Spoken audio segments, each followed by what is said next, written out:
नमस्कार दोस्तों, स्वागत है आपका आपके अपने YouTube channel only exam booster पर। पिछले वीडियो में हम लोग जाना था हर्यक वंश के बारे में। हर्यक वंश मगध साम्राज्य का एक वंश था। मगध साम्राज्य का एक वंश था और हर्यक वंश के बारे में हम लोगों ने जाना था।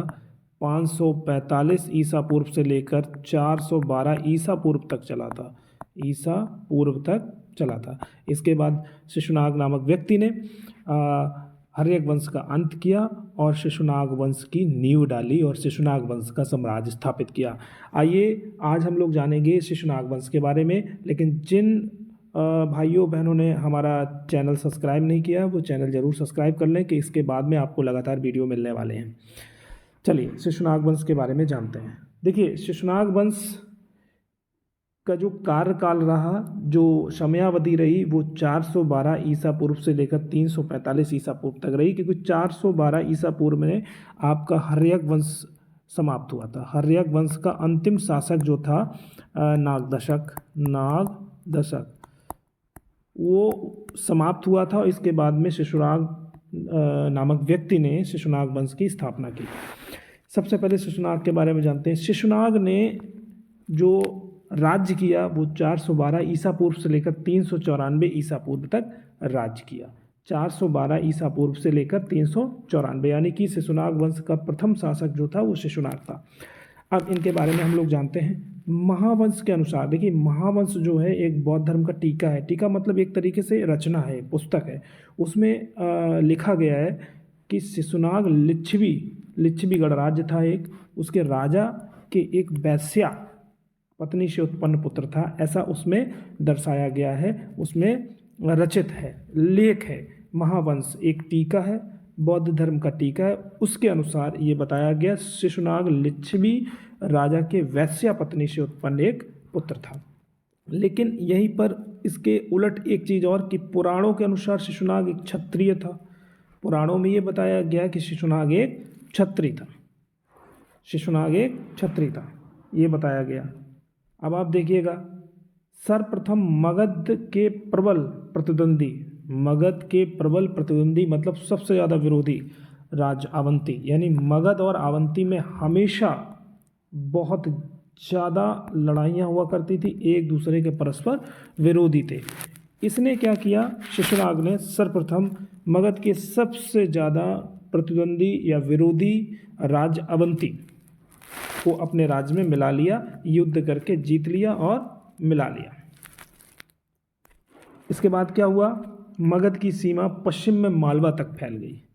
मगध की सीमा जो है पश्चिम में मालवा तक फैल गई और वत्स साम्राज्य को भी मगध में मिला लिया। यानी कि अभी तक क्या हुआ कि मगध साम्राज्य के अंतर्गत अवंती को मिलाया जो सबसे ज़्यादा प्रतिद्वंदी था, और इसके बाद वत्स साम्राज्य को भी मगध में मिला लिया। वत्स और अवंती के मगध में विलय से पाटलिपुत्र को पश्चिमी देशों से व्यापारिक मार्ग के लिए रास्ता खुल गया। देखिए, वत्स साम्राज्य और अवंती साम्राज्य जैसे ही मिले तो पश्चिमी देशों के साथ व्यापारिक मार्ग भी खुल गए। शिशुनाग ने मगध से बंगाल की सीमा से मालवा तक विशाल भूभाग पर अधिकार किया। यानी कि लगातार वो एक प्रतापी शासक था और लगातार उसने दूसरे राज्यों पर, दूसरे साम्राज्यों पर भी कब्जा किया। शिशुनाग एक शक्तिशाली शासक था। मैं पहले ही बता रहा हूँ कि इतना अगर किसी ने साम्राज्य स्थापित किया है, साम्राज्य विस्तार किया, तो वो शक्तिशाली शासक तो हो गई, जिसने गिरिब्रज के अलावा वैशाली नगर को भी अपनी राजधानी, यानी कि गिरिब्रज को भी बनाया अपनी राजधानी और वैशाली को भी अपनी राजधानी बनाया। और 394 ईसा पूर्व में इसकी मृत्यु हो गई। क्योंकि आपको पता है 412 से लेकर 394 तक ईसा पूर्व तक शिशुनाग ने राज्य किया, शासन किया, और इसके बाद में शिशुनाग का पुत्र जिसका नाम था कालाशोक, क्या नाम था, कालाशोक। कालाशोक ने जो शासन किया वो 394 ईसा पूर्व से लेकर 366 ईसा पूर्व तक राज्य किया। 394 से लेकर 366 ईसा पूर्व तक राज्य किया। अब आप समझिएगा, शिशुनाग का पुत्र था जो शिशुनाग के 394 ईसा पूर्व मृत्यु के बाद मगध शासक पर बैठा। देखिए, इससे पहले हम लोगों ने क्या हर्यक वंश पढ़ा था। हर्यक वंश की एक विशेषता थी, उसको पितृहंता वंश भी कहा जाता था, क्योंकि जो आगे उसका उत्तराधिकारी है उसने अपने पिता की हत्या करके राज्य पर कब्जा किया, राज सिंहासन पर कब्जा किया। लेकिन यहाँ पर क्या है, ये जो आपका शिशुनाग वंश है, यहाँ पर जब शिशुनाग की मृत्यु हो गई, इसके बाद कालाशोक सिंहासन पर आसीन हुआ। एक और टीका, महावंश में इसे कालाशोक कहा गया, लेकिन पुराणों में इसे काकवड़ कहा गया। बहुत इंपॉर्टेंट चीज़ है, ये पूछा जाता है आपसे कि कालाशोक का अन्य नाम क्या है, तो काकवर्ण भी है। और पुराणों में तो इसे महावंश में से कालाशोक ही कहा गया और पुराणों में से काकवर्ण कहा गया। कालाशोक ने अपनी राजधानी पाटलिपुत्र को बनाया। कहाँ बनाया? पाटलिपुत्र को। इसने लगभग 28 वर्षों तक राज्य किया। कालाशोक के शासनकाल में बौद्ध धर्म की द्वितीय संगीत का आयोजन हुआ। देखिए, अभी हम लोगों ने हर्यक वंश पढ़ा था, हमने हर्यक वंश पढ़ा। हर्यक वंश में अजातशत्रु थे। कौन से? अजातशत्रु या अजातशत्रु। इन्होंने प्रथम बौद्ध संगीत का आयोजन किया था, प्रथम बौद्ध संगीत। और आप समझिएगा, द्वितीय बौद्ध संगीत का आयोजन किया कालाशोक ने। इनके जस्ट बाद वाला जो वंश है शिशुनाग वंश, उसके एक शासक हैं कालाशोक। उन्होंने द्वितीय बौद्ध धर्म यानी कि बौद्ध धर्म की द्वितीय संगीत का आयोजन किया। बाणभट्ट रचित हर्षचरित, यानी बाणभट्ट ने एक रचना की, एक लेख लिखा, उसका नाम था हर्षचरित। इम्पोर्टेंट है कि हर्षचरित के लेखक का क्या नाम है, रचयिता का क्या नाम है? बाणभट्ट। इसके अनुसार काकवड़ किसको बोलते हैं? कालाशोक। किसको बोलते हैं? कालाशोक।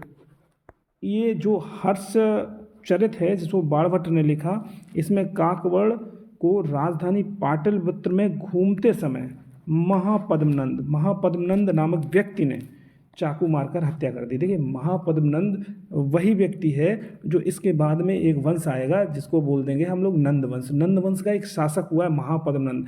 इसने चाकू मारकर हत्या कर दी और 366 ईसा पूर्व में कालाशोक की मृत्यु हो गई। ठीक है ना, यानी कि 366 ईस्वी में ईसा पूर्व में इसकी मृत्यु हो गई। तो यानी कालाशोक ने जो राज्य किया वो 394 ईसा पूर्व से लेकर 366 ईसा पूर्व तक राज्य किया। आगे हम लोग बढ़ते हैं। महाबोधि वंश, ये भी एक रचना है, ये भी एक लेख है। इसके अनुसार कालाशोक के 10 पुत्र थे। कालाशोक के कितने पुत्र थे? 10 पुत्र, यानी कि पहले शिशुनाग का पुत्र कालाशोक, और महाबोधि वंश के अनुसार कालाशोक के 10 पुत्र थे, जिन्होंने मगध पर 22 वर्षों तक शासन किया। जिन्होंने मगध पर कितने वर्ष तक शासन किया? 22 वर्ष तक।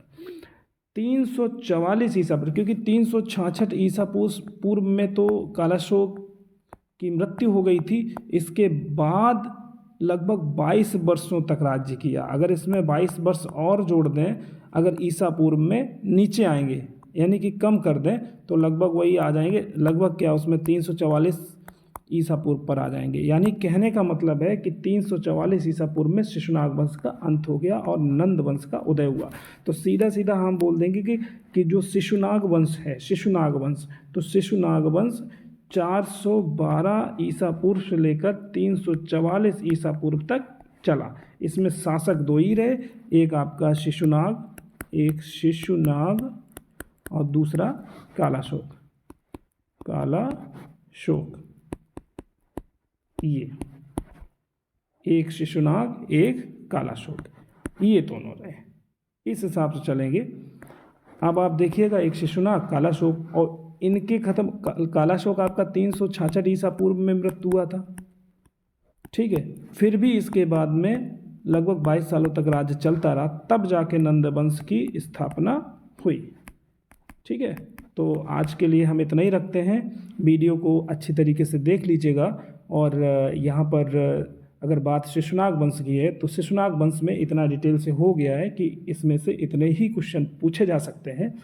और अगर आप अच्छे से पढ़ लेंगे तो जैसे मैं आशा करता हूँ कि कोई भी प्रश्न आपका छूटेगा नहीं। नमस्कार।